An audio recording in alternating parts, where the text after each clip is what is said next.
The Trump administration has until midnight Wednesday to restore funding for foreign assistance programs. A federal judge on Tuesday rejected a last-minute attempt by the administration to keep the money frozen while the case plays out. President Trump has sought to put nearly all foreign aid programs under the purview of the State Department and U.S. Agency for International Development on hold for further review. CBS News Department of Justice reporter Jake Rosen joins us now. Jake, what happens next with this case after the judge's decision, and have we heard from the administration? Well, the Department of Justice is going to appeal this, and they're going to take this to the D.C. Circuit of Appeals, and they're going to argue that, A, it's not realistic for a judge to order this.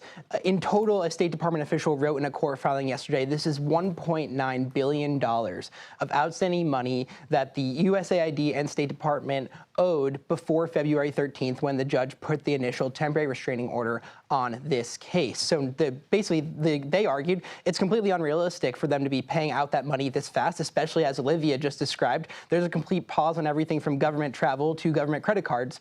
Spending $1.9 billion is not in the government's best interest. So they're appealing that. And we also saw another court filing earlier today from Marco Rubio in this USAID case, who is the acting director of the organization as the Trump administration tries to kind of merge the two. He said that he has individually gone through all of these canceled or terminated contracts and determined that it's in the nation's best interest to do so. So we'll see exactly what happens as a result of this appeal. But as of right now, a judge on Friday agreed with the Trump administration, allowing them to place all direct hires, so 4,200 employees on administrative leave from USAID. But the funding and outstanding balance that they owed, again, about $2 billion, was ordered to be paid. So more to come in the next couple of days, I'm sure, on that. Jake, a judge temporarily blocking the Trump administration from firing Hampton Dellinger, who's in charge of the Office of Special Counsel. The president has successfully fired U.S. attorneys, top generals. What's different about this case?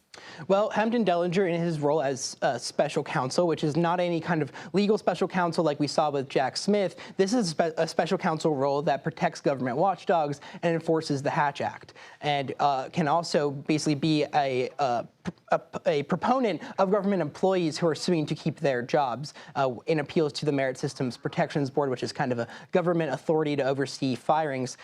He is now allowed to stay in his job after a court order today by a judge temporarily extending a pause she had.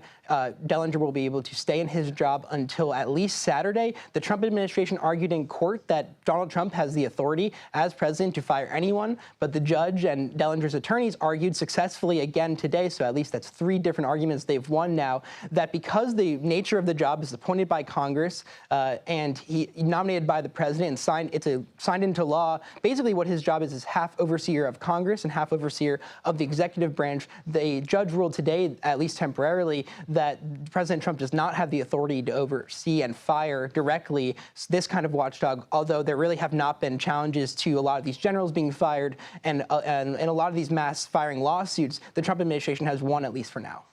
Jake, I have less than a minute with you, but there are also 2 hearings this week on challenges to Elon Musk and actions taken by Doge. What are those lawsuits about?